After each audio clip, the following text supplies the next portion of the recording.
gonna bring you story time. Why I decided to become a mom. I felt like I wanted to get more personal. Maybe some people didn't plan their pregnancy and they just got pregnant. I actually did plan my pregnancy with my partner. What? I'm just gonna let you guys in on some reasons to why I decided that I finally wanted to become a mom or have a baby. And one major reason that led to this major decision was losing two most important people in my life, my dad and my stepmother. They had passed. It was like a wake-up call, you know. I felt like I got slapped in the face. It definitely was a traumatic experience. It was the stepping stone to why I was like, okay, you know what, I'm ready to have a kid. I'm ready to bring someone into this world so that I can introduce him or her to my mother and my grandmother, who I still have. I was, you know, young. I was going to school. I was traveling. Like every young person, they should be traveling. They should be going to school. They should be trying to build themselves before having a family. I just feel like it is the most proper way to bring yourself up. After losing them, I realized that we don't have all the time in the world, and at the end of the day, tomorrow's not promised, and you're never gonna be prepared to literally have a kid. Like, everyone's like, oh, I'm not ready, oh, I want to finish school, oh, okay, cool, that's fine, you're entitled. That is the way you should be thinking. I realized, like, my mom, she is sick. She is a sick woman, and I do want her to meet my child. I do want her to be able to see his little feature and his little personality. What he's gonna call her. Is he gonna call her Nana? Is he gonna call her Mommy? I want to know, is she gonna talk to him in Spanish? Is he gonna respond? Like, I want to be there to encounter that with her and my grandmother, especially my dad's mom. And Hispanic culture, women, they have kids at 17 and like 18, and they're like married, and sometimes they have like 10 kids. It was just so different. They didn't have no TV, obviously. I guess you could say there were some regrets that I didn't give my father that opportunity. And my stepmother, you know, she even said to me, like, I'm ready to be a grandma. It was just, I'm like, what? I'm not trying to have no kids. Like, it was definitely a wake-up call, and I wanted to give my mom and my grandmother that opportunity that I didn't give them. So, moving forward, I started going to church, and I started reading the Bible. They definitely helped me and asked me to write in my prayer book. I have a prayer book. And when they said, okay, your priority is to write in the prayer book, what exactly is it that you would want? You know, a lot of people, they're not specific. And I didn't realize how important that was. So when I was looking for a partner, or I wanted to start a family, when I was ready to start a family, I had to write it. I had to really analyze, what is it that I would want from my partner? What type of partner would I want in my life? Because there's so many problems, and of course nobody's perfect, but there's so many downfalls that a person, and so many flaws that a person can have. Now you have to know, what are you going to be prepared to put up with? What flaws are you going to be willing to accept from another person? In my prayer book, I had to be very detailed. One of the foundations that I wrote down that I needed from my partner were, do they come from a foundation? Do they come from a family, a background of mommy and daddy? Because I have read and done some research. a man who comes from two parents, you know, mommy and daddy, who was raised, even if they wasn't together, you know, those two individuals were always in his life, are more likely to be family oriented, are more likely to be in your child's future. And when I met my partner, these are questions that were the first questions that I asked. I didn't waste no time. You know, he felt like he called me FBI. Listen, Inspector Gadget, you gotta do what you gotta do, because at the end of the day, when you have a child with somebody, you're bonded eternally. You have to make sure you do your homework when you're gonna have a child with someone. Definitely something that I asked. And my boyfriend, his parents, which I was just so inspired by, has been together since they were 15. So I believe they've been together for like over 30 years. And for me, that's beautiful. Like, how can you not think that's beautiful? Two people that show their kids that you have to fight for your family, you have to fight for your relationship, you have to fight. It's like every single day, just like you get up and fight for another day, and fight to make it, and fight to accomplish what you're trying to accomplish. Everything else is the same. Becoming a parent, you have to fight, and every single day you're not gonna know how to be a perfect parent. But I found that beautiful, and I said, like, wow, you know, I would like to embrace this. My personal preference was, do he have kids on the side? You know, personally for me, I felt that I wanted to share this special moment with someone for the first time. I wanted us to both experience for the first time becoming a mom, becoming a dad.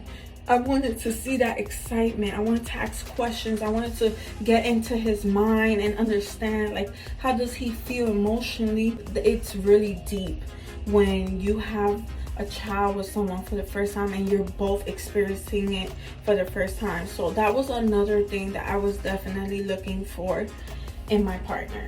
So third, looking for in a partner was, is he a provider?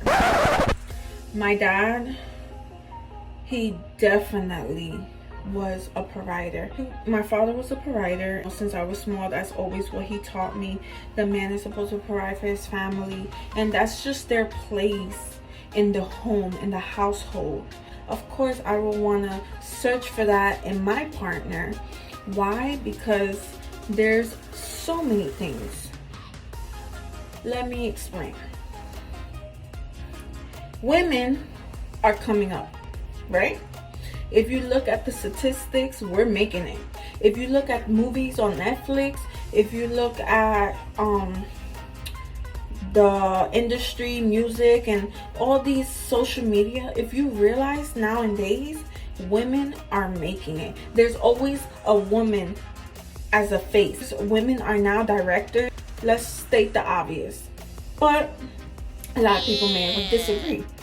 For me personally, from what I'm seeing, women are making it. So is it fair that now women are making it, women are working in high corporations, we're bringing the money, the chicken home, and then we have to also come home, cook for your kids, you know, wash their clothes, fold their clothes, prepare them for school, help them with homework. Like, there's just a lot on a woman's plate. You understand? So for you to not at least have a man in your household that provides for you, that gives you that comfort, it can definitely lead to obstacles, and like your relationship is just gonna crash. Long term, it's healthier if you have a man in your side that is a provider. It's just proven fact. It's my personal preference. You know, a lot of people can disagree. That's how I was raised. That's my foundation. So Don't come chopping off my head, okay? That was definitely another characteristic that I was looking for in my partner. I felt that it was important for me and our future and my child's future as well. What led to this is the one for me. This is the one that will be good for me and a positive outcome for us in building a foundation. This is the one that I'm willing to move forward with. You should be able to pick who you want to settle down with.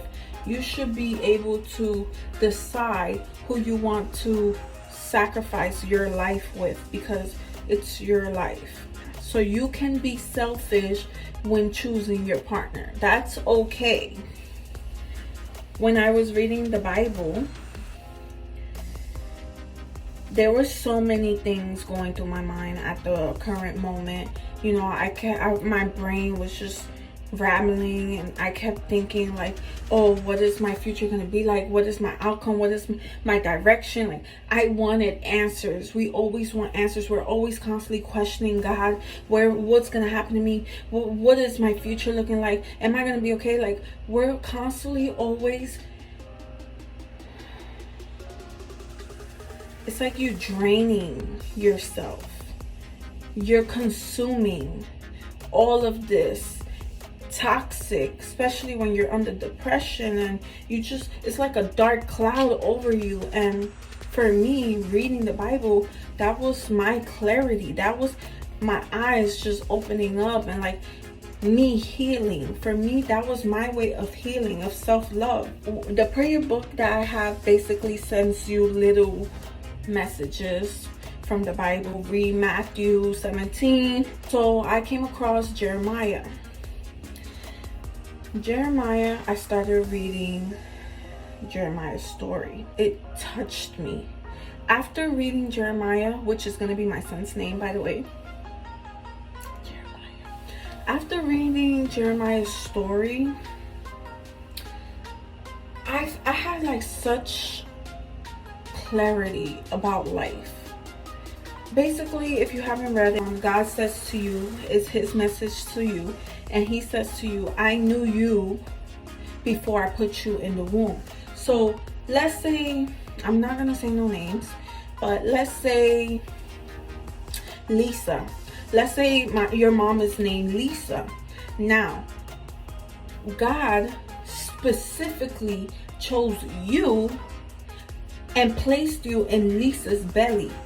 God already knows your whole life. He already has your whole path and your destiny written down. He named you. Let's say your name is Charlie. He named you Charlie. He gave your mom the idea to name you Charlie. He specifically chose Lisa as your mother. Like, he was the one who placed you in your mother's womb. So what he's trying to say is, you're worrying about all these things, but he already know what your outcome is going to be like. He already know what your life is going to end up, and he already has it written down. He got your back. So you worrying is a waste of your time. You just have to have faith. So when I read that, I was just like, wow, that touched me. That really touched me. And it made me realize, you know what? It's true. Because I could have been my aunt's daughter. I could have been my uncle's daughter, you know. But he specifically chose specific people for you. And he placed you in a specific womb. So he already knows the outcome of your life. You don't have to worry. Just trust in him and trust that he has your back. When I read that, I felt so much better. I literally started sleeping again. I felt like I could breathe again. I felt like there was a big weight lifted off my shoulders. I just needed to trust. I needed to have faith. By the way, I never met somebody named Jeremiah a day in my life until after reading the Bible and reading that story. I was working at my job, and my homegirls, she she introduced me to this guy. And guess what was his name? Jeremiah. Wow. No, like I was just like, whoa, what? Like I was like, let me see your ID. I felt like God spoke to me. Literally, he was like, I got you. I was so intrigued just by his name. I was so, are you real? Is this real? That's when my faith grew even stronger. I was like constantly asking him questions, you know, and I was just so intrigued. And I'm like, God sent you. Like, I swear, until this day, I always say, God sent you. And he was just passing check. He was like just passing every single detail from my prayer book. Oh my God, I feel so blessed. I just couldn't explain it. I could finally sleep again. I felt like I was home. Now we're having a baby. That is my story, you guys. If you guys like this video, subscribe and let me know if you would like to hear more.